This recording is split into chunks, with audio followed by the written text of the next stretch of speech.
Have you ever wondered why we humans are so quick to judge, to label, to categorize? Why is it that we so often seek to simplify the world around us into clear-cut categories of good and evil, right and wrong?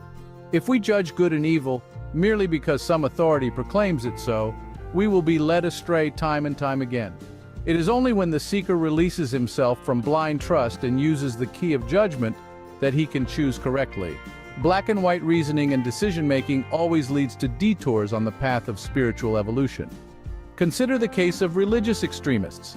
Muslim extremists seek to destroy Christians and Jews because they associate them with Satan.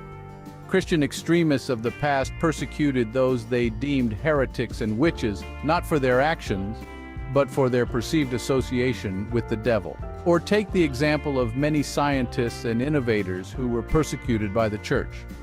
Their works were not evil, but they went against the established decrees of the church, and were therefore deemed heretical. Then there are those who reject anything taught by groups or individuals they perceive as evil. This includes the Masons, Alice A. Bailey, H.P. Blavatsky, the Mormon prophet Joseph Smith, among others. Consider militant environmentalists who condemn anyone who uses the Earth's resources, labeling them as evil. These are all examples of how judgment through association rather than discernment can lead to great misery. The true seeker must learn to look beyond associations, to examine teachings for what they are, and judge them based on true principles filtered through the soul. It is a call to approach all teachings with an open mind and heart, to measure them against one's own reasoning and the Spirit of God within. Every teacher, every book, every movement, every system, every constitution, and every organization has both truth and error within it.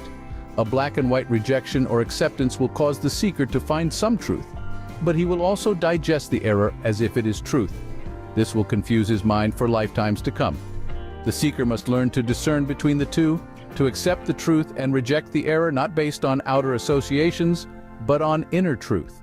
A person using such judgment will not be concerned over stories he cannot prove one way or another, such as 1. Teachings that the serpent was really a good guy and Jehovah was really the devil. 2. Judas was really a hero. 3. Since George Washington was a Mason, he was working for Lucifer. It is a journey that requires courage, discernment, and an open heart, but it is a journey that leads to true spiritual growth and evolution. In conclusion, the path to spiritual evolution is not a simple one.